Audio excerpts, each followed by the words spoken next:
Hello my dear friends, स्वागत है आपका हमारे YouTube channel student study with Rasmi. कैसे हो आप सब? उम्मीद करता हूँ आप लोग मस्त होंगे, से हंसते रहिए, मुस्कुराते रहिए, स्वस्थ रहिए और मस्त रहिए, क्योंकि आज मैं लेकर के आया हूँ कल कक्षा 12वीं अध्याय 3 गद्य में संपूर्ण क्रांति छात्र आंदोलन, जिसको हम बोलते हैं उन्हीं को हम संपूर्ण क्रांति कहते हैं। और ये संपूर्ण क्रांति जो है भाषण है और इनके रचयिता है जयप्रकाश नारायण जी। तो चलिए इनके बारे में हम कुछ जान लेते हैं। और हम 11th के साथियों से कुछ कहना चाहते हैं कि वो जरा भी नाराज ना हो, थोड़ा भी नाराज ना हो, क्योंकि स्केच के थोड़ी प्रॉब्लम है और इंक ख़त्म हो गया, इसलिए मैं 11th का क्लास नहीं ले पाया हूँ, अन्यथा आज का क्लास 11th का क्लास ही होता। तो चलिए फिलहाल हम 12th का क्लास ले लेते हैं, संपूर्ण क्रांति आप लोगों को पढ़ा देते हैं। और 11th वाले जानकर खुश होंगे हमारे भाई साथियों कि हम कुछ ही समय में, फिलहाल अभी तो नहीं लेकिन बहुत जल्द ही उनके लिए हिंदी भी लाने वाले हैं। जिस प्रकार 12th की हिंदी की पढ़ाई होती है उसी प्रकार उनके भी हिंदी की पढ़ाई होगी। तो चलिए हम आप लोगों का ज़्यादा टाइम नहीं लेते हुए अपने जो संपूर्ण क्रांति भाषण है उन पर थोड़ा नज़र देते हैं और पहले थोड़ा लेखक परिचय कर लेते हैं और फिर उसको हम स्टार्ट करते हैं। तो चलिए 11th के लड़कों से विनती है कि वो जरा भी नाराज ना हो, क्योंकि स्केच का इंक थोड़ा ख़त्म हो चुका है, इसलिए मैं उनका क्लास नहीं ले पा रहा हूँ। तो चलिए हम स्टार्ट करते हैं। किताब ले लिए हैं, देखिए इनके बारे में थोड़ा लेखक परिचय हम ले लेते हैं तो अच्छी रहेगी, अच्छा बात रहेगा अगर हम लेखक परिचय इनके बारे में ले लेते हैं। तब देखिए आप लोगों को बाहरी साउंड थोड़ा जाता होगा तो मैनेज कीजिएगा। देखिए लेखक परिचय में आ जाता है जयप्रकाश नारायण, जो कि हमारे क्या है जेपी साहब, जेपी जी हमारे संपूर्ण क्रांति में भाषण दिए थे, क्रांतिकारी थे और संपूर्ण क्रांति में भाषण दिए थे। संपूर्ण क्रांति का नेतृत्व किसने किया था? हमारे जेपी जी साहब ने, जयप्रकाश नारायण जी ने। तो चलिए इनके बारे में हम थोड़ी इनकी परिचय जान लेते हैं। देखिए इनका जन्म जो हुआ था 11 अक्टूबर 1902 को हुआ था। किनका जन्म? जयप्रकाश नारायण का, लोकनायक जयप्रकाश नारायण का जन्म कब हुआ था? 11 अक्टूबर 1902 को। और निधन इनका हो गया 8 अक्टूबर 1979 को। जयप्रकाश नारायण जी का निधन कब हुआ? 8 अक्टूबर 1979 को। देखिए आगे जन्म स्थान इनका है सिताब दियारा और उत्तर प्रदेश के बलिया और बिहार के सारण के जिले में फैला यह गाँव है। अब देखिए सिताब दियारा गाँव में इनका जन्म स्थान है। पुकार का नाम, बचपन में इनको बुलाया जाता था बाउल के नाम से। किस नाम से?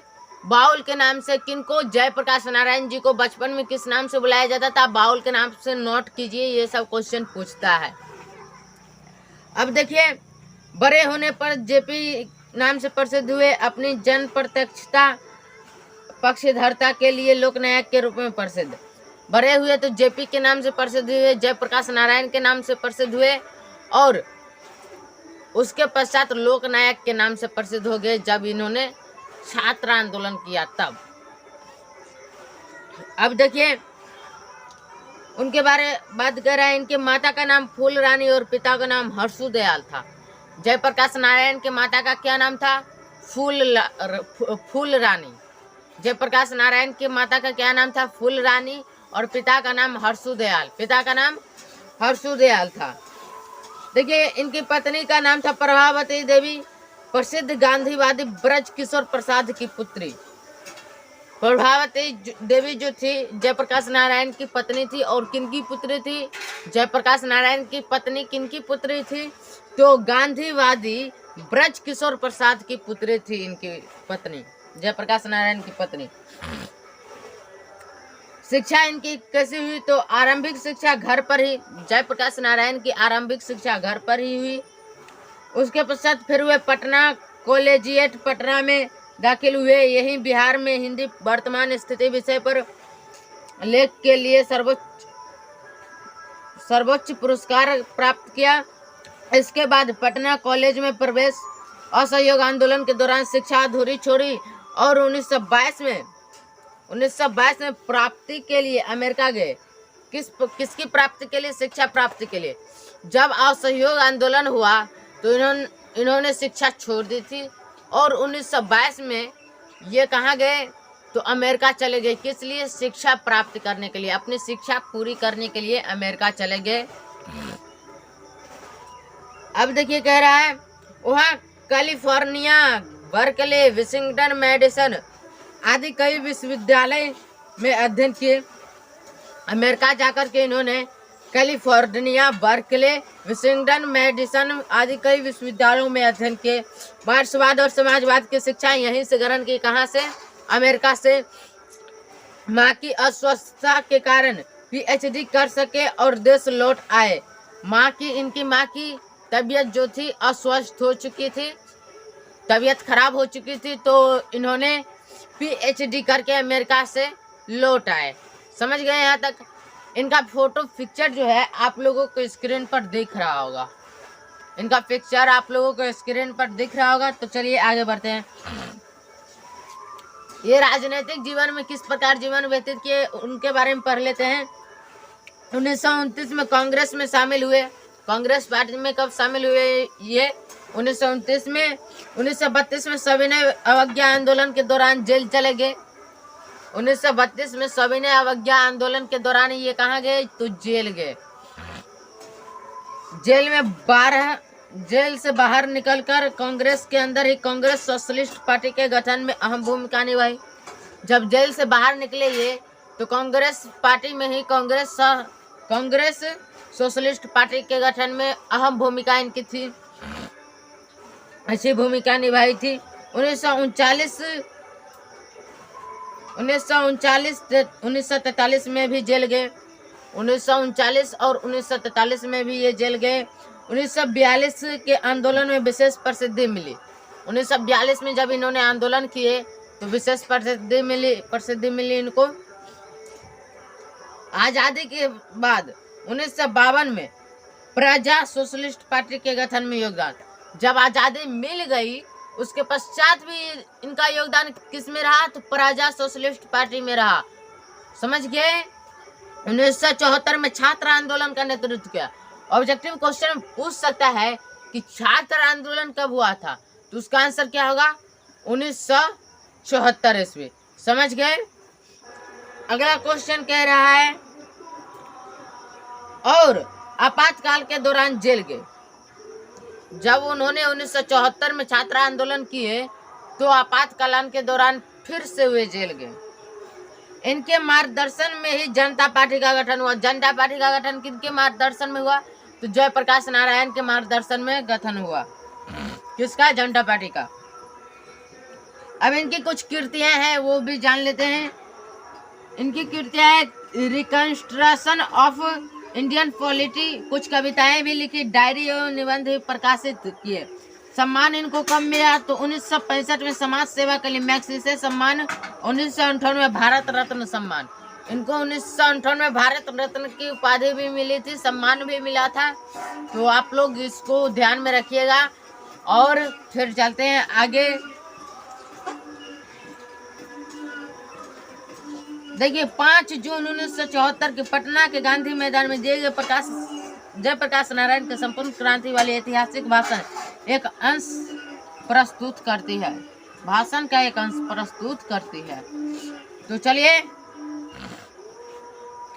एक चीज इनके बारे में पढ़ लेते हैं। हमारे राष्ट्र कवि दिनकर साहब ने लिखे थे, जो कि बेगूसराय में जिनका जन्म हुआ था, सिमरिया गांव में। वे लिखे हैं इनके बारे में कि है जयप्रकाश वह नाम जिसे इतिहास समादर देता है, बढ़कर जिसके पद चिन्हों को उस पर अंकित कर लेता है।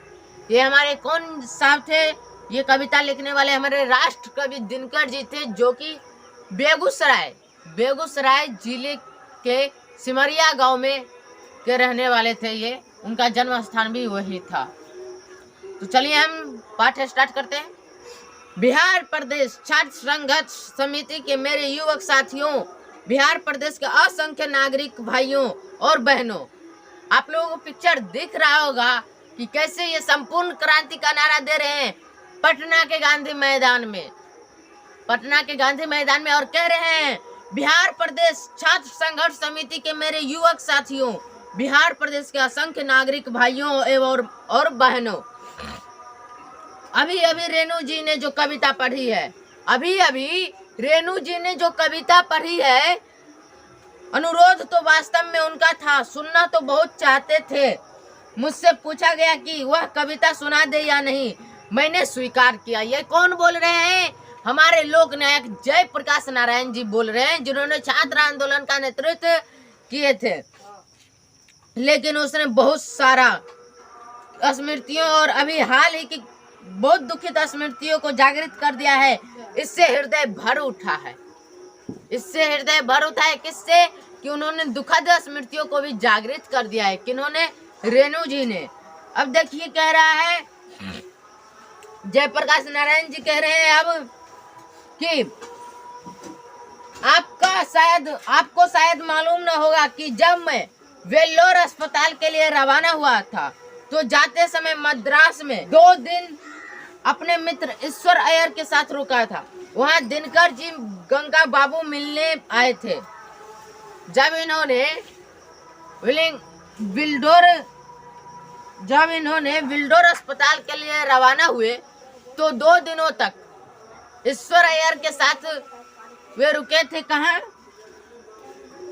अपने मित्र ईश्वर अय्यर के साथ रुके थे। कहीं भी रुके थे तो वहां जहां भी रुके थे ये, तो इनसे मिलने दिनकर जी जो हमारे राष्ट्र कवि हैं और गंगा बाबू भी मिलने आए थे।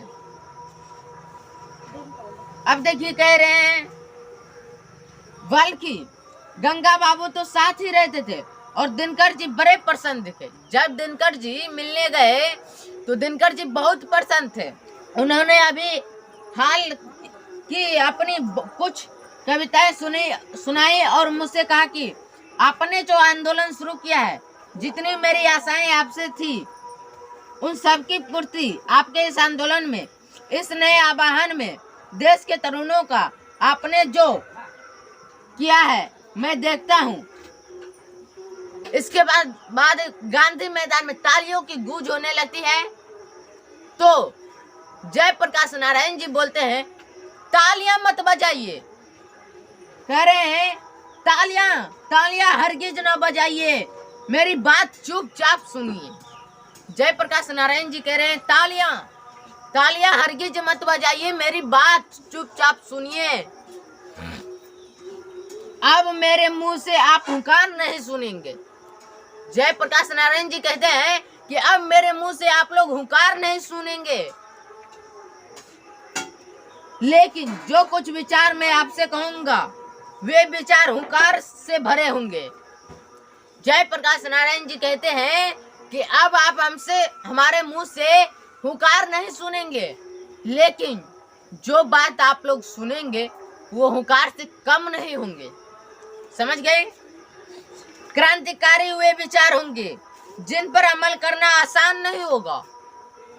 जो बात जयप्रकाश नारायण जी बोलने वाले हैं वो क्रांतिकारी विचार होंगे जिन पर अमल करना आसान नहीं होगा। समझ गए यहाँ तक आप लोग लगभग? तब कह रहे हैं ये कि अमल करने के लिए बलिदान करना होगा, कष्ट सहना होगा। जो बात ये बोलने वाले हैं उस पर अमल करने के लिए बलिदान देना पड़ेगा, कष्ट दुख सहना पड़ेगा। अब देखिए क्या कह रहे हैं, गोली और लाठियों का सामना करना होगा। गोली और लाठियों का, पुलिस के गोली और लाठियों का सामना करना पड़ेगा। जेलों को भरना होगा, जमीनों की कुर्कियां होगी। बोल रहे हैं कि अब जो हम बात बोलने वाले हैं उसमें हुंकार से भरा होगा वो बात। इस हुंकार को अमल करने के लिए आपको बलिदान देना पड़ेगा, कष्ट दुख सहना पड़ेगा, गोली खानी पड़ेगी, लाठियां खानी पड़ेगी और जेल को भी भरना पड़ेगा। ये कह रहे हैं जयप्रकाश नारायण जी। आप देखिए कह रहे हैं यह सब होगा, यह क्रांति है मित्रों, और संपूर्ण क्रांति है। कौन सी क्रांति है? संपूर्ण क्रांति है। समझ गए आप लोग? अब देखिए, यह कोई विधानसभा के विघटन का आंदोलन नहीं है, यह तो एक मंजिल है जो रास्ते में है। दूर जाना है, दूर जाना है। जवाहरलाल नेहरू के शब्दों में, अभी न जाने कितने मीलों इस जनता को जाना है उस स्वराज को प्राप्त करने के लिए, जिसके लिए देश के हजारों लाखों जवानों ने कुर्बानियां दी है, जिसके लिए सरदार भगत सिंह, उनके साथी बंगाल के सारे क्रांतिकारी साथी, महाराष्ट्र के साथी, देश भर के क्रांतिकारी सभी गोली का निशाना बने या तो फांसी लटकाए गए।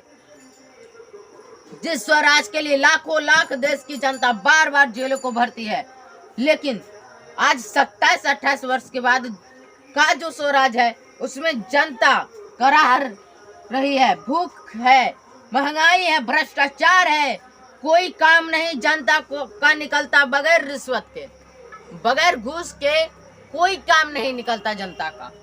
ये जयप्रकाश नारायण जी संपूर्ण क्रांति में पटना के गांधी मैदान में बोल रहे हैं, जो कि आपको चित्र दिख रहा होगा, फिगर इसका दिख रहा होगा, पिक्चर। अब देखिए कह रहे हैं सरकार दफ्तरों में, बैंकों में, हर जगह टिकट लेना है, उसमें सब जहां भी हो रिश्वत के बगैर काम नहीं जनता का होता। बिना घूस के जनता का कोई काम नहीं होता। हर जगह कोई भी ऐसा जगह खाली नहीं है, हर जगह बिना घूस के कोई काम नहीं होता जनता का, आम लोगों का कोई काम नहीं होता। अब देखिए, हर प्रकार के अन्याय के नीचे जनता दब रही है, आम जनता हर प्रकार के अन्याय के नीचे दब रही है।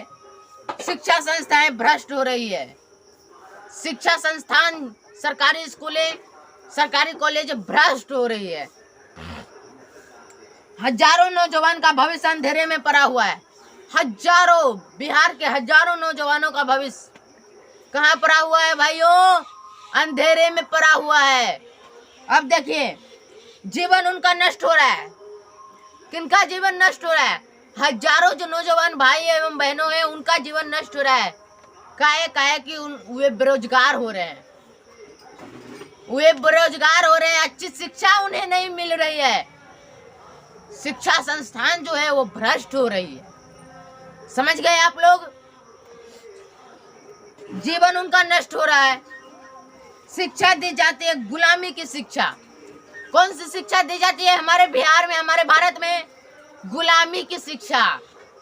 आजादी की शिक्षा नहीं दी जाती है, गुलामी की शिक्षा। गुलाम होकर शिक्षा प्राप्त करते हैं यहाँ के लोग। कितनी भ्रष्ट शिक्षा मिलती है यहाँ। शिक्षा पाकर दर दर ठोकरे नौकरी के लिए, शिक्षा पाकर के दर दर ठोकरे खानी पड़ते हैं नौकरी के लिए। अगर नौकरी ना मिले तो बेरोजगार भूख से मरते हैं, बेरोजगार होकर के भूख से मरते हैं, क्योंकि उनको नौकरी के अलावा उनको कुछ नहीं चाहिए, और कोई भी काम वो नौकरी के अलावा कर भी नहीं सकते हैं। अब देखिए, नौकरी मिलती ही नहीं, दिन पर दिन बेरोजगारी बढ़ती जाती है, नौकरी नहीं मिलती है। फिलहाल में रेलवे का जो हुआ है उसमें देख लीजिए, नौकरी मिली है? नहीं ना मिली है। अब जिनको नौकरी नहीं मिली है, एज पास हो गया, उनका टाइम पास हो गया, तो क्या हुए, क्या करके खाएंगे, कैसे अपना परिवार चलाएंगे? गरीब की बेरोजगारी बढ़ती जाती है, गरीब जो है उनकी भी बेरोजगारी बढ़ती जा रही है। गरीब जो है हमारे देश में, उनकी भी बेरोजगारी बढ़ती जा रही है। गरीब हटाओ के नारे तो जरूर लगते हैं, लेकिन गरीब बढ़ी है पिछले वर्षों से। गरीब हटाने के नारे हमारे देश में तो जरूर लगे हैं, लेकिन गरीबी बढ़ी है हमारे देश में पिछले वर्षों से। ये उस टाइम का बोल रहे हैं, 1974 में जय प्रकाश नारायण जी कह रहे हैं। तो मित्रों, आज की स्थिति यह है, और इस स्थिति में वहां दिनकर जी ने कुछ हमें अपने शब्द सुनाए, बड़े हृदय ग्राही थे, बड़े हृदय ग्राही थे।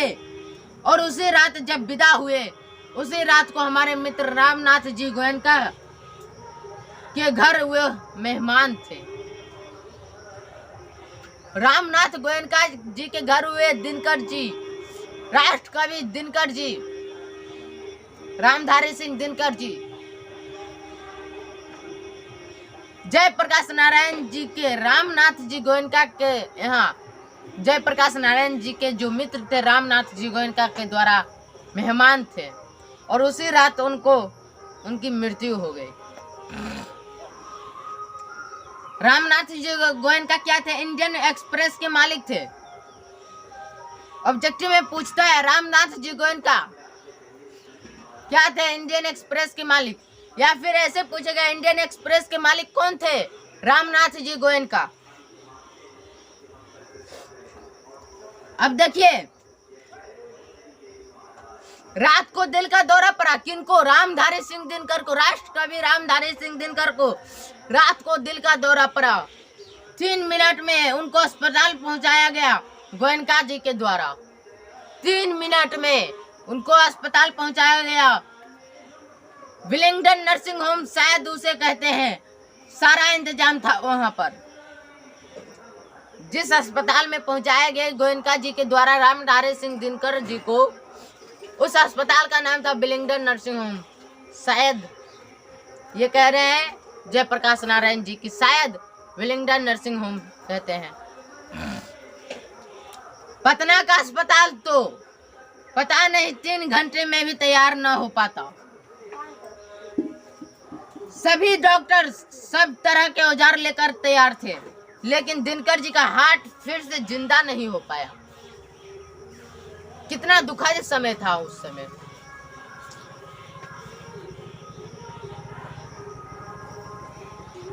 उसी रात उनका निधन हो गया। दिनकर जी का निधन उसी रात हो गया। ऐसी चोट लगी उनकी यह कविता सुन के, दिल में ऐसी चोट लगी उनकी यह कविता सुन के। उनका वह सुंदर सौम्य जोशीला चेहरा याद आ गया।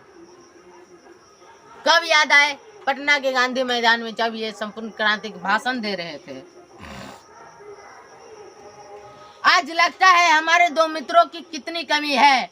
आज भाई बेनीपुरी जी होते, उनकी लेखनी में जो ताकत थी, और आज के जुलूस का, आज के इस सभा का जो वर्णन वह देते, एक एक शब्द में अंगार होते, जोश होते, जुनून होते।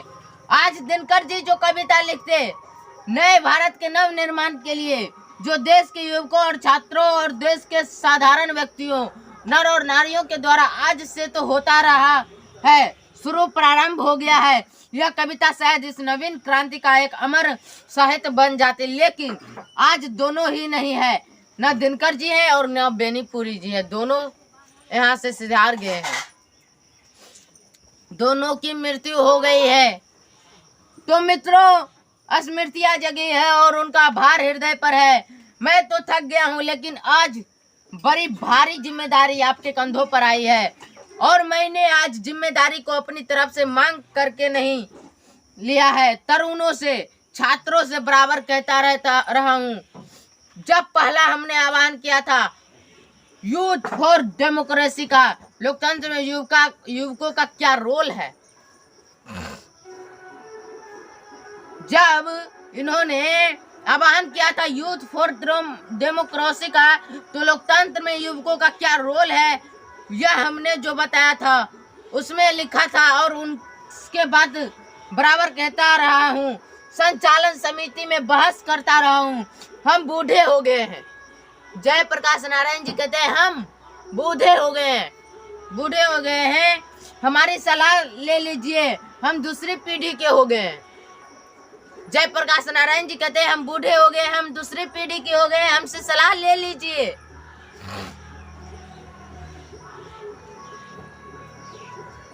आप नई पीढ़ी के लोग हैं, आप जो युवा है वो नई पीढ़ी के लोग हैं और देश का भविष्य आपके हाथों में। देश का भविष्य किनके हाथों में? नई पीढ़ी के लोगों को हाथों में है, युवा के हाथों में है। अब देखिए क्या कह रहे हैं, कह रहे हैं देश का भविष्य आपके हाथों में है। उत्साह है आपके अंदर, शक्ति है, युवा के अंदर उत्साह है, शक्ति है, उत्साह है आपके अंदर, शक्ति है आपके अंदर, जवानी है आपके अंदर। आप नेता बनिए। जयप्रकाश नारायण जी कहते हैं उन युवाओं को कि आप नेता बनिए। हम तो दूसरी पीढ़ी के लोग हो गए हैं, आप लोग नई पीढ़ी के लोग हैं। आप लोग नेता बनिए। आपके अंदर जोश है, उत्साह है, शक्ति है, आप लोग जवान है। मैं आपको सलाह दूंगा।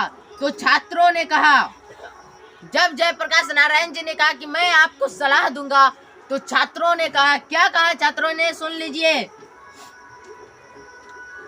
छात्रों ने कहा, जयप्रकाश जी, मार्गदर्शन से काम नहीं चलेगा, मार्गदर्शन से काम नहीं चलने वाला है और नम्रता पूर्वक यह सॉरी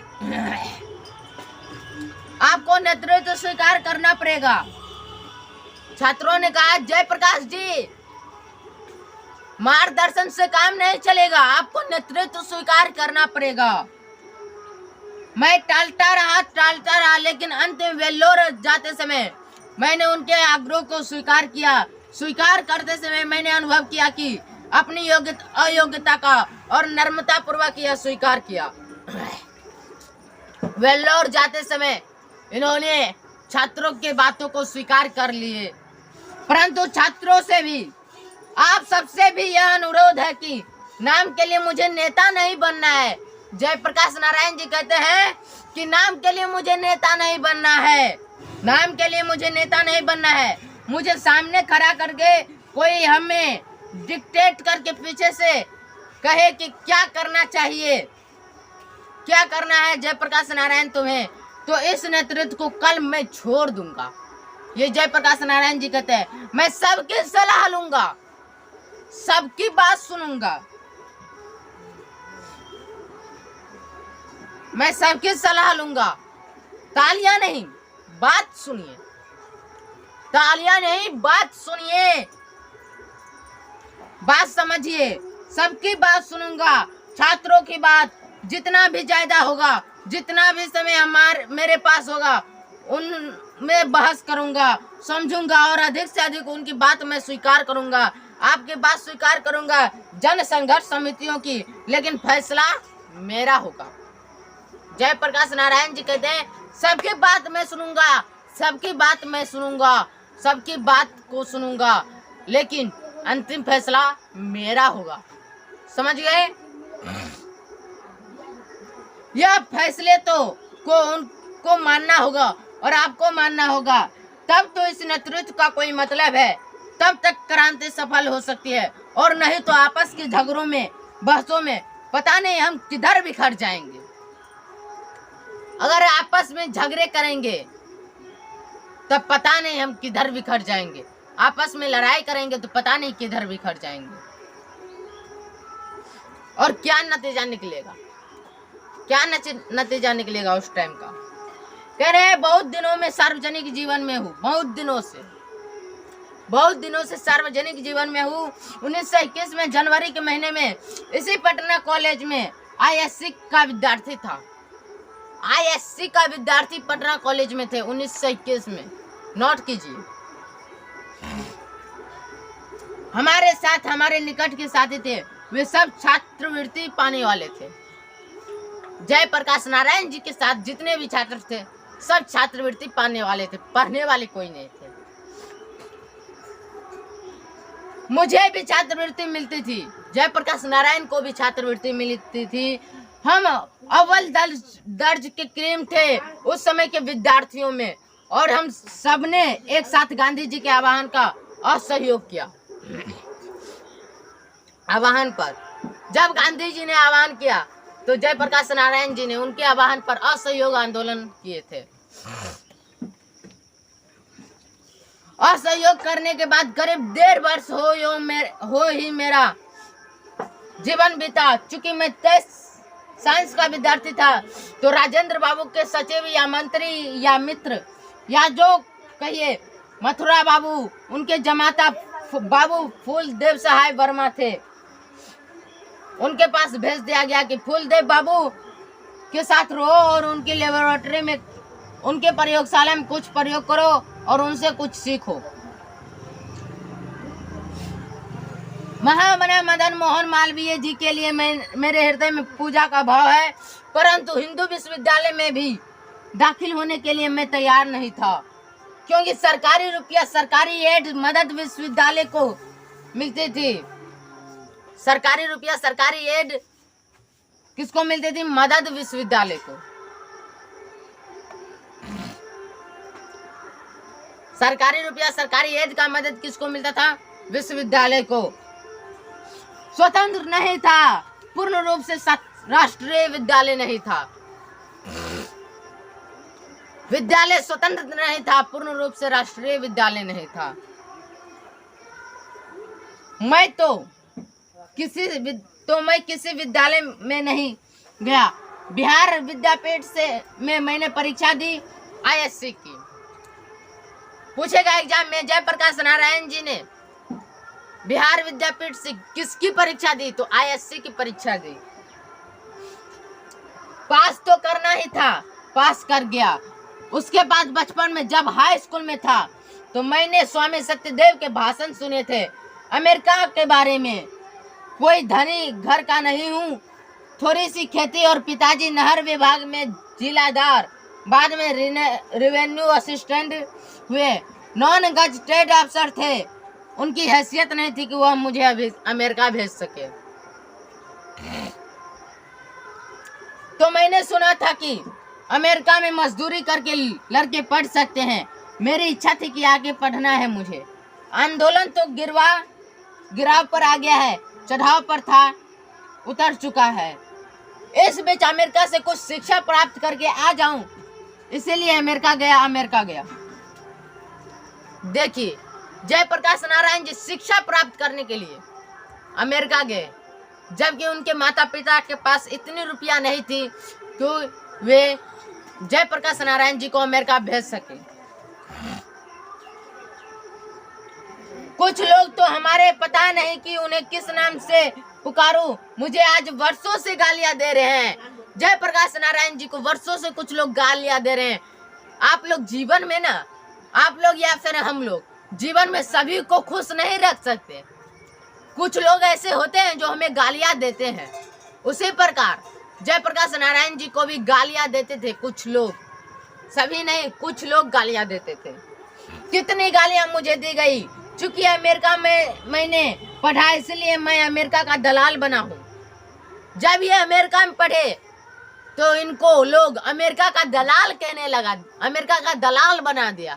सोचिए, निक्सन को दे दो तार, जयप्रकाश की हो गई हार, नारे लगाए। ये अमेरिका गए तो इनके बारे में नारे लगाए गए कि निक्सन को दे दो तार, जयप्रकाश की हो गई हार। ये नारे लगाए गए इनके मोहल्ले में। क्या नारे? कि निक्सन को दे दो तार, जयप्रकाश की हो गई हार। इनके मोहल्ले में नारे लगाए गए, इनके गांव में नारे लगाए गए। इनको ढेर सारी गालियां दी गई जब ये अमेरिका गए पढ़ने के लिए। मित्रों, अमेरिका में बागानों में मैंने काम किया, इनसे सीखिए। जयप्रकाश नारायण जी ने अमेरिका में बागानों में काम किए, कारखानों में काम किए, लोहे के कारखानों में, जहां जानवर मारे जाते थे उन कारखानों में काम किए। सोचिए, जब यूनिवर्सिटी में पढ़ता था तो छुट्टियों के काम करके इतना कमा लेता था कि कुछ खाना हम 3-4 विद्यार्थी मिलकर पकाते थे और सस्ते में हम लोग खा पी लेते थे। काम करके इतना तो जरूर कमा लेते थे कि कुछ खाना बना करके हम 3-4 विद्यार्थी साथ में सस्ते में खा पी लेते थे। देखिए कैसे पढ़े। लोहे के कारखानों में इन्होंने काम करके पढ़े, बागानों में काम करके इन्होंने पढ़े, जहां जानवर मारे जाते थे वहां काम करके इन्होंने पढ़े। इनसे सीखिए। अगर शिक्षा प्राप्त करनी हो तो कहीं से भी प्राप्त की जा सकती है।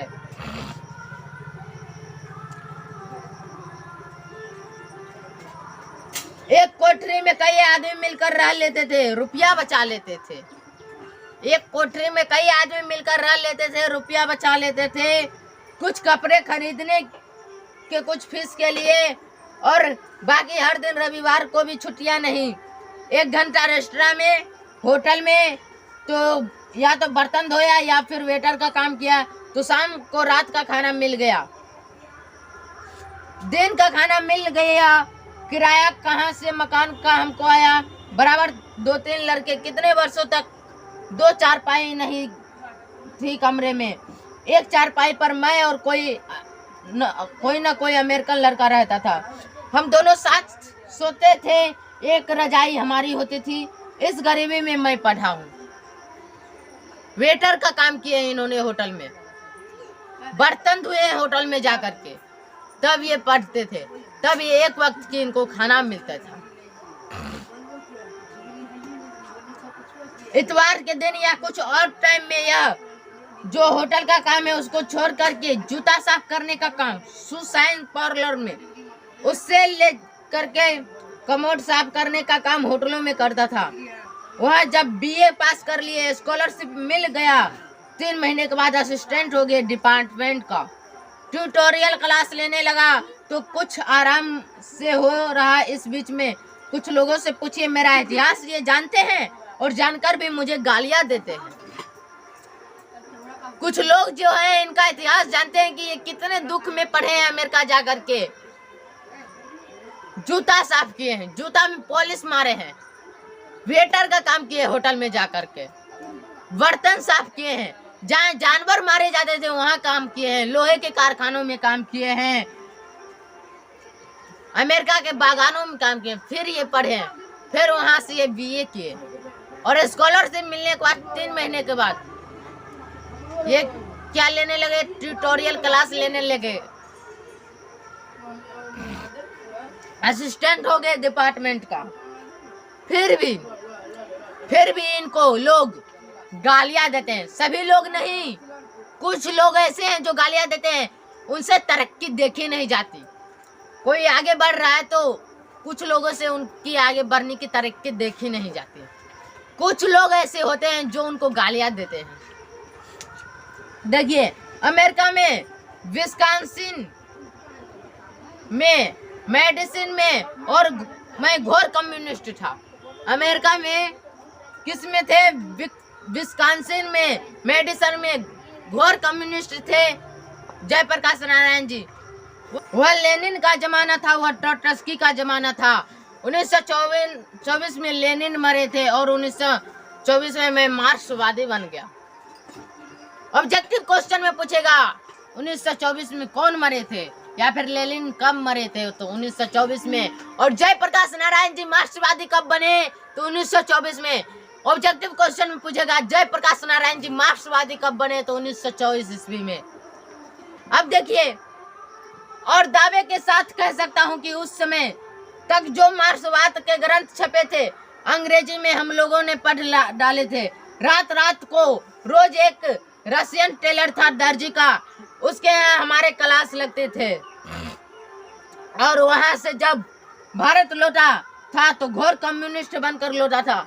लेकिन मैं कांग्रेस में दाखिल हुआ, कम्युनिस्ट पार्टी में क्यों नहीं दाखिल हुआ? मैंने जो लेनिन से सीखा था वह यह सीखा था कि जो गुलाम देश है वहाँ के जो कम्युनिस्ट है उनको हरगिज वहाँ की आज़ादी की लड़ाई अपने को अलग नहीं रखना चाहिए। आज़ादी की लड़ाई से अपने को अलग नहीं रखना चाहिए। यद्यपि उस लड़ाई का नेतृत्व, जिसको मार्क्सवादी भाषा में बर्जुआ क्लास कहते हैं, उस क्लास के हाथ में हो, पूंजीपतियों के हाथ में उसका नेतृत्व हो, फिर भी कम्युनिस्टों को अलग नहीं रहना चाहिए, अपने को आइसोलेट नहीं करना चाहिए। ये बातें इन्होंने जयप्रकाश नारायण जी ने कम्युनिस्ट से सीख कर आए थे। पहली बात जो मैंने नोट की है आपसे कहने के लिए, वह इस सरकार के बारे में है। आज से 3 दिन हुए गफूर साहब मिलने आए थे, बहुत प्रेम से मिले, पहले 2 दिन के बाद चंद्रशेखर बाबू मिलने आए, बहुत प्रेम से मिले, लेकिन प्रधानमंत्री से लेकर के दीक्षित जी से नीचे सब लोग मुझे डेमोक्रेसी का सबक सिखाते हैं।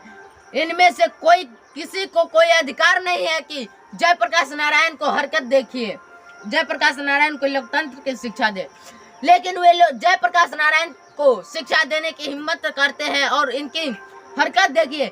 शांतिमय प्रदर्शन, शांतिमय जुलूस, हजारों लोग आ रहे हैं, प्रदेश के कोनों कोनों से छात्र आ रहे हैं, किसान आ रहे हैं, मजदूर आ रहे हैं, मध्यम वर्ग के लोग आ रहे हैं, कहीं पैदल आ रहे हैं, कहीं पैदल आ रहे हैं, कुछ बस से आ रहे हैं, कहीं रेलों से आ रहे हैं, कोई ट्रक भाड़े पर लेकर के डीजल अपना खरीद करके लेकर के आ रहे हैं। जहां तहां रोका है इनको, लड़कों को पीटा है, गिरफ्तार किया है अनायास, कोई कारण नहीं है, कोई भी कारण नहीं है, फिर भी इनको पीटा गया है, गिरफ्तार किया गया है। और यहाँ हमसे आकर के सब मीठी मीठी बातें करते हैं। इन्होंने जिद की है कि इस रास्ते में जुलूस नहीं जाएगा, इसमें यह खतरा है, वह खतरा है। मुझे कोई खतरा दिखाई नहीं दिया, जयप्रकाश नारायण जी को कोई खतरा नहीं दिखाई दिया, लेकिन सब आकर के इनसे क्या बोलते थे कि इसमें ये खतरा है, वो खतरा है।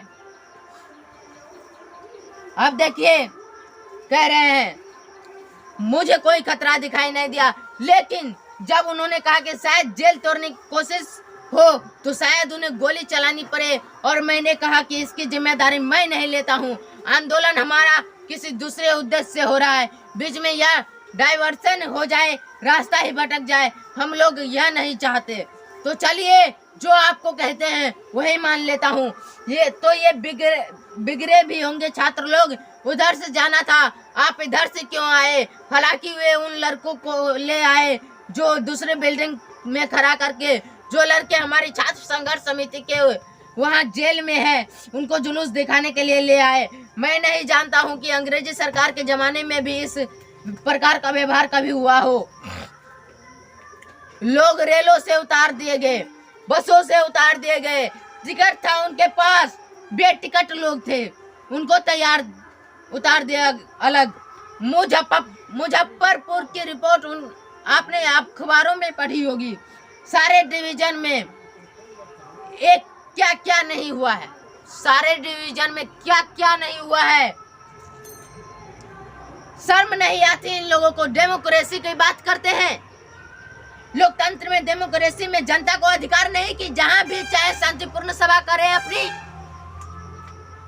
जहां भी चाहे शांतिपूर्ण प्रदर्शन करे हुए, राज्यपाल के यहाँ जाना हो तो लाखों की तादाद में जाए, असेंबली के सामने जाए, उनको पूरा अधिकार है। हिंसा करे कोई तो दूसरी बात है। हमसे मिलने आए पुलिस के एक उच्च अधिकारी ने कहा, जयप्रकाश नारायण जी से मिलने पुलिस के आए उच्च अधिकारी ने कहा, बड़े उच्च अधिकारी थे, उन्होंने कहा नाम लेना यहाँ ठीक नहीं होगा कि मैंने दीक्षित जी के मुंह से सुना हूँ कि जयप्रकाश नारायण नहीं होते तो बिहार जल गया होता। जयप्रकाश नारायण के बारे में ऐसा आप सोचते हैं तो जयप्रकाश नारायण के लिए यह सारा क्यों होता है? तो उनके नेतृत्व में यह प्रदर्शन और यह सभा होने वाली है। क्यों लोगों को रोकते हैं आप? जनता से घबराते हैं आप? जनता के आप प्रतिनिधि हैं, किसकी तरफ से शासन करने बैठे हैं आप? आपकी हिम्मत की लोगों को पटना आने से रोक ले। उनकी राजधानी है, आपकी राजधानी है, या पुलिस वालों का देश है, या जनता का देश है? डूब जाना चाहिए इन लोगों को। ऐसी नीचता का व्यवहार, बहुत कठोर शब्द का प्रयोग कर रहा हूँ मैं, बहुत कठोर शब्द का प्रयोग नहीं करता, लेकिन यह कार्यक्रमों में बाधा डालते हैं, उनकी गिरफ्तारियां करते हैं, उन पर लाठी चलाते हैं, गोलियां चलाते हैं। यह डेमोक्रेसी है, यह डेमोक्रेसी है। इसे बदलना चाहती है जनता। जयप्रकाश नारायण छात्र युवक, क्योंकि जो भी आंदोलन इस देश में आज उठेगा उसका नेता युवक रहेगा, छात्र रहेगा, इनमें कोई संदेह नहीं है हमको। जयप्रकाश नारायण जी को इनमें कोई संदेह नहीं है कि अब जो आंदोलन होने वाला है उसका नेता छात्र होंगे, युवक होंगे। मित्रों, एक बात तो यह कहनी थी कि मैं जानता हूँ कि डॉक्टर रहमान यहाँ बैठे होंगे तो वे कुछ चिंता में पड़े होंगे कि इस जोर से बोलने का असर मेरे हृदय पर बुरा होगा। मैं भी समझता हूँ। अब जरा अपने को भी बांध के बोलूँगा। अभी हाल में मैं बेल्लोर में था तो हमारे पास परम मित्र और स्नेही उमाशंकर जी दीक्षित पटना आए थे। उन्होंने मेरे संबंध में कुछ अच्छे बातें कही, साथ साथ कई प्रश्न उन्होंने उठाए। मेरा उनका बहुत पुराना संबंध है। 32-33 का आंदोलन जो चला था उसमें हुआ अंडरग्राउंड बम्बई में हुआ रहते ही थे। अंडरग्राउंड नेता थे और सदानंद जी जो फ्री प्रेस के मालिक भी थे, उनके स्थापना की थी। ऑब्जेक्टिव क्वेश्चन पूछेगा, फ्री प्रेस के मालिक कौन थे? तो सदानंद जी। कौन थे? सदानंद जी। उसके बाद बोलते हैं, उन्होंने उनको ब्रेन ऑफ बॉम्बे कहा था। मुझे भी कोई बड़ी पदवी दी थी पर मैं अपनी प्रशंसा नहीं करूंगा। उस समय दीक्षित जी से हमारा परिचय और हमारी घनिष्ठता मित्रता हुई। और अंडरग्राउंड जमाने की जो मित्रता होती है वह ठोस होती है। चाहे हम कहीं के रहे वह कहीं के रहे, ठोस रहती है। उसके बाद हम एक दूसरे के मित्र आज तक बने हुए हैं। कुछ ऐसे मित्र हैं जिनके भाव अच्छे हैं। हमारे पुराने मित्र जो सोशलिस्ट पार्टी में थे या जो नहीं भी थे, चाहते हैं कि जयप्रकाश नारायण और इंदिरा जी में कुछ मेल मिलाप हो। तो मित्रों, मेरा किसी से व्यक्तिगत झगड़ा नहीं है। किसी व्यक्ति से झगड़ा नहीं है, चाहे वे इंदिरा जी हो या कोई और हो। हमें तो नीतियों से झगड़ा है, सिद्धांतों से झगड़ा है, कार्यों से झगड़ा है। जो कार्य गलत होंगे, जो नीति गलत होगी, जो सिद्धांत प्रिंसिपल्स गलत होंगे, जो पॉलिसी गलत होगी, चाहे वह कोई भी करे, मैं विरोध करूंगा। अपनी अकल के मुताबिक मैं विरोध करूंगा। ये जयप्रकाश नारायण जी कहते हैं, लोकनायक जयप्रकाश नारायण जी कह रहे हैं। हम लोग इनकी तरह नौजवान थे उस जमाने में, लेकिन यह जरूरत होती थी कि हम लोग कि बापू के सामने हम कहते थे कि हम नहीं मानते बापू यह बात। और बापू में इतनी महत्ता थी कि बापू बुरा नहीं मानते थे, फिर भी बुलाकर हमें प्रेम से समझाते थे। तो उनकी भी आलोचना की है मैंने। जब जमाने में मैं घोर मार्क्सवादी था, जयप्रकाश नारायण जी कहते हैं। बाद में लोकतांत्रिक समाजवादी बना, किंतु बापू की मृत्यु के बाद कई वर्षों बाद 1954 में मैं सर्वोदय में आया गया बिहार में। जवाहरलाल जी थे, एक बड़े भाई थे। मैं उनको भाई ही कहता था। उनका बड़ा स्नेह था हमारे ऊपर। पता नहीं क्यों मुझे वह मानते थे बहुत। मैं उनका बड़ा आदर और प्रेम करता था, लेकिन उनकी कटु आलोचना करता था।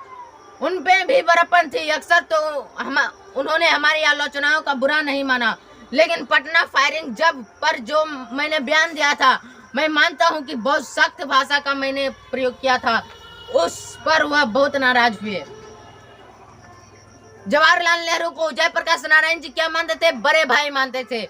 ये ऑब्जेक्टिव क्वेश्चन पूछ सकता है कि जयप्रकाश नारायण जी किनको अपने से बड़े भाई मानते थे? तो जवाहरलाल नेहरू को।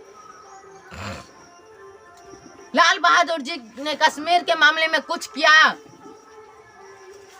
मैंने उनकी भी आलोचना की, उनको भी तार दिया कि बहुत गलत काम आपने किया है। इससे कश्मीर के सवाल को हल करने में आपको दिक्कत होगी। थोड़े ही दिनों में 18 महीनों में वह चल बसे। देश का दुर्भाग्य है। इंदिरा जी से जो मेरे मतभेद थे, वे जवाहरलाल जी के साथ भी जो मतभेद थे, उनसे कहीं ज्यादा गंभीर और सीरियस है। जवाहरलाल जी से परराष्ट्र नीतियों के संबंध में, स्वराष्ट्र के संबंध में अधिक उनसे हमारा मतभेद नहीं था। तिब्बत के मामले में मतभेद था, चीन के मामले में था, हंगरी के मामले में था। और मैं कोई गर्व नहीं करता हूँ, मैंने उस समय जो आलोचना की, हंगरी के मामले में जो कुछ कहा, जवाहरलाल जी को बाद में मानना पड़ा। तिब्बत के बारे में मेरी बात तो नहीं मानी उन्होंने, लेकिन जब चीन ने उनको धोखा दिया तो उस धोखे के कारण उनके हृदय को ऐसी चोट लगी कि 2 बरस में चले गए, संभल नहीं सके। ऐसा घाव लगा जब चीन ने आक्रमण कर दिया। वह कभी उम्मीद नहीं करते थे, आशा नहीं करते थे कि चीन ऐसा करेगा। थोड़ी इनकी भी गलती थी, तो परराष्ट्र नीतियों के संबंध में मतभेद था उनसे, अंतर्देशीय प्रश्नों में नहीं था उनका मतभेद। इसीलिए आज भी कहते हैं कि चीन ऐसा कोई भी देश नहीं, कभी भी धोखा दे सकता है। चीन से दोस्ती नहीं करनी, चीन से दोस्ती नहीं करनी चाहिए। गद्दार है वो, हमारा गद्दार है, दुश्मन है, सबसे बड़ा दुश्मन चीन, पाकिस्तान से भी बड़ा दुश्मन। अब देखिए, अब एक बात तो ले लीजिए, जिसके चलते बहुत ज्यादा करप्शन राजनीति में है, वह क्या है? इलेक्शन का खर्चा, इलेक्शन का खर्चा, चुनाव का खर्चा। करोड़ों रुपये हुए चुनाव पर खर्च करेंगे। एक तरफ गरीबी हटाओ का नारा लगाएंगे, समाजवाद का नारा लगाएंगे, और यह सब रुपया ब्लैक मार्केट या लोगों से आप इकट्ठा करके अनअकाउंटेड मनी, करोड़ों रुपये, जिसका कोई हिसाब नहीं, कोई किताब नहीं। इसीलिए भारत में अच्छे नेता नहीं आ पाते हैं, अच्छे प्रधानमंत्री नहीं आ पाते हैं। यही कारण है चुनाव में करोड़ों खर्च किए जाते हैं।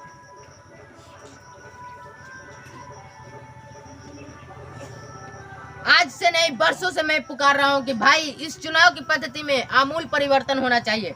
चुनाव का खर्च कम होना चाहिए। अगर चाहते हैं कि आप गरीब उम्मीदवार खड़ा हो सके, मजदूर उम्मीदवार खड़ा हो सके, किसान उम्मीदवार खड़ा हो सके, गरीब पार्टी जो गरीब की पार्टी है वह अपने उम्मीदवार खड़ा कर सके, तो सुनता है कोई नहीं सुनता है।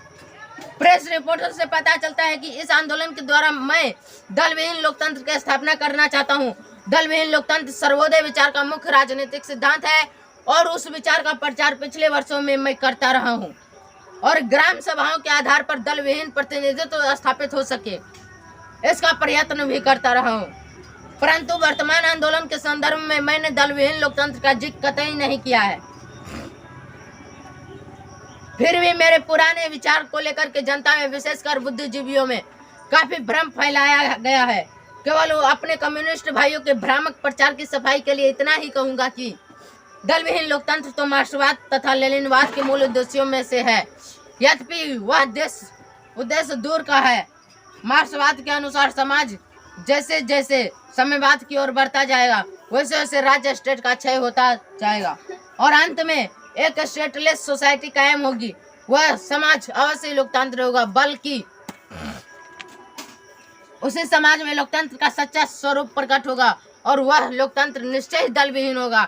जब स्टेटलेस सोसाइटी शासन मुक्त समाज बनना चाहता है तो वह शायद ही दल युक्त होगा। आश्चर्य है कि कम्युनिस्ट बंधुओं को आपने इस मूल सिद्धांत का विस्मरण हो गया है।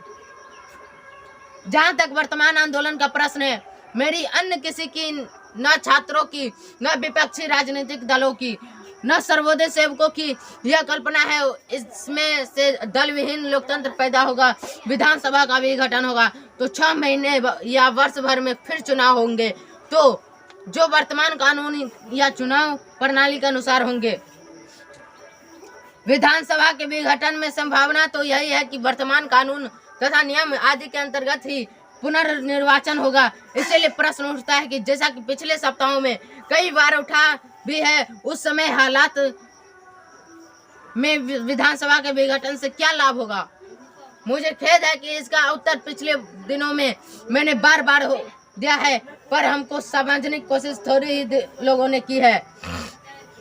इसलिए बार बार मुझसे यह सवाल होता है कि जयप्रकाश नारायण वर्तमान चुनाव पद्धति और विधानसभा के चुनाव का कौन सा विकल्प पेश कर रहे हैं। मेरा अपना विकल्प चुनिए, नए ढंग का, जो घिसे पीटे राजनीतिक चिंतन में से भिन्न है। इसीलिए वह लोगों को समझ में नहीं आता। अगर मैं यह कह दूं कि मेरा विकल्प यह है कि मैं इस आंदोलन और संघर्ष में से एक नई पार्टी का निर्माण करूंगा, तो सब लोग मेरी बात आसानी से समझ लेंगे और उसके बाद मेरी आलोचना शुरू हो जाएगी कि यह आदमी केवल अपनी सत्ता के लिए छात्रों और जनता का आंदोलन का दुरुपयोग कर रहा है। लेकिन जब मैं कोई नई बात कहता हूं तो उसको समझने की कोशिश कम होती है या नहीं होती है।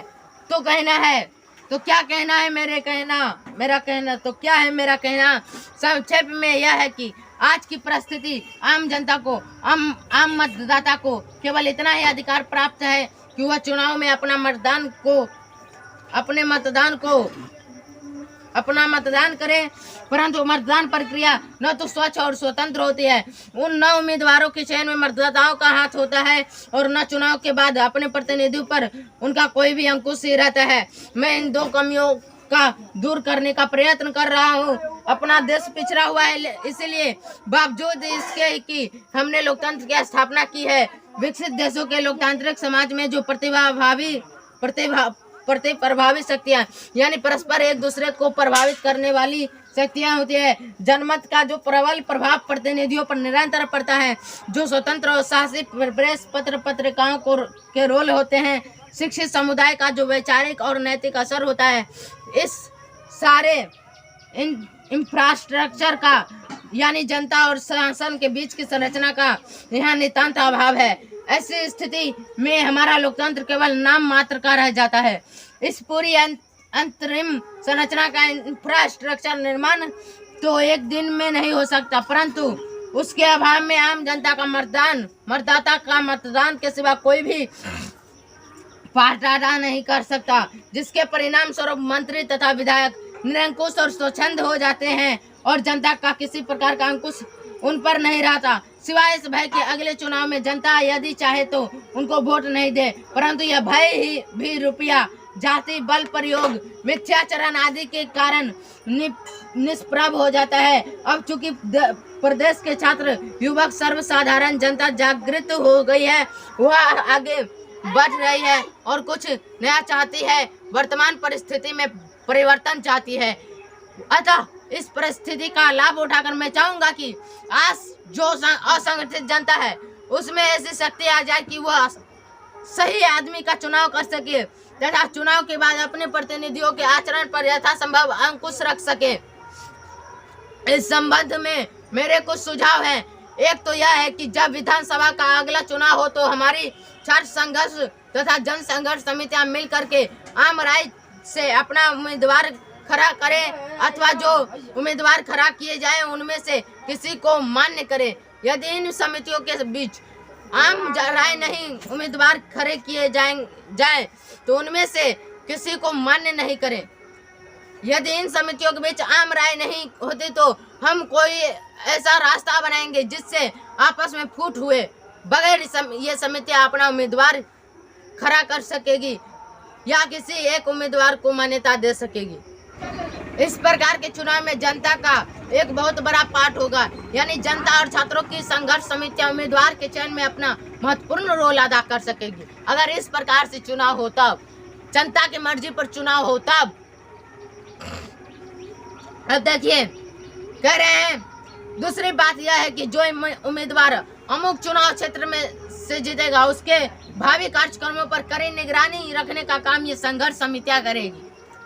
जनता अपने बीच संघर्ष समितियां बनाए और जो उम्मीदवार जीतेगा उस पर कड़ी नजर रखी जाए, कड़ी निगरानी रखी जाए कि वह क्या कर रहा है जीतने के बाद। और अगर उस क्षेत्र का प्रतिनिधि गलत रास्ता पकड़ता है तो उनको इस्तीफा देने को बाध्य करे। अगर उस क्षेत्र का जो प्रतिनिधि है जो जीता है अगर वो गलत रास्ता पकड़ता है तो उनको इस्तीफा दे दिया जाए, उनको हटा दिया जाए। इस प्रकार से जनता का अंकुश इन लोगों के ऊपर होगा और आज की तरह उच्छृंखल, आज की तरह निरंकुश और स्वच्छंद वे नहीं रह पाएंगे। इस सिलसिले में एक और बात स्पष्ट करना आवश्यक है कि जो संघर्ष समितियां छात्रों की या जनता की बन गई है या बन रही है, उनका काम केवल शासन से संघर्ष करना नहीं बल्कि उनका समितियों के लिए बराबर एक महत्वपूर्ण कार्य रहेगा। बल्कि उनका काम तो समाज के हर अन्याय और अनीति के विरुद्ध संघर्ष करना होगा। और इस प्रकार के उन समितियों के लिए बराबर एक महत्वपूर्ण कार्य रहेगा। गांव के छोटे अफसरों या कर्मचारियों की, चाहे वे पुलिस के हो या अन्य किसी प्रकार के घूसखोरी चलती है, घूस चलती है, उसके खिलाफ तो संघर्ष रहेगा ही। घूस नहीं चलनी है देश में। देश में अगर घूस चलता है तो उसके खिलाफ संघर्ष होना चाहिए। साथ साथ जिन बड़े किसानों ने बेनामी या फर्जी बंदोबस्तियां की है, उनका भी विरोध ये समितियां करेगी और उनको दुरुस्त करने के लिए संघर्ष करेगी। गांव में तरह तरह के अन्याय होते हैं। मेरी कल्पना है कि ये समितियां उन अन्यायों को भी रोकेगी। इस प्रकार से जनता का या छात्रों की ये निर्दलीय संघर्ष समितियां अस्थायी रूप से कायम रहेगी और केवल लोकतंत्र के लिए ही नहीं बल्कि सामाजिक, आर्थिक, नैतिक क्रांति के लिए अथवा संपूर्ण क्रांति के लिए एक बहुत ही महत्वपूर्ण कार्य करेगी। तो यहाँ हमारा चैप्टर इंद होता है। जयप्रकाश नारायण जी की ख्वाहिश है कि एक संघर्ष समितियां बनाई जाए और उसमें युवा रहे और गांव घरों में जो अन्याय होते हैं उनका निवारण युवा करे, संघर्ष समितियां करे। तो आई होप हमारी बात आप लोग समझ चुके होंगे। उम्मीद करता हूँ आप लोग को ये एक्सप्लेनेशन अच्छी लगी हो। अगर आप लोगों को ये एक्सप्लेनेशन अच्छी लगी है तो प्लीज कमेंट सेक्शन में बताइएगा कि ये एक्सप्लेनेशन, हिंदी एक्सप्लेनेशन कैसा था। तो फिर अगर अच्छा था एक्सप्लेनेशन तो फिर इसी उम्मीद, इसी जोश और इसी उल्लास के साथ हम मिलेंगे किसी नेक्स्ट वीडियो में। तो फिर मिलते हैं किसी नेक्स्ट वीडियो में। तब तक के लिए हंसते रहिए, मुस्कुराते रहिए, स्वस्थ रहिए और मस्त रहिए। मिलते हैं फिर किसी नेक्स्ट वीडियो में। तब तक के लिए जय हिंद।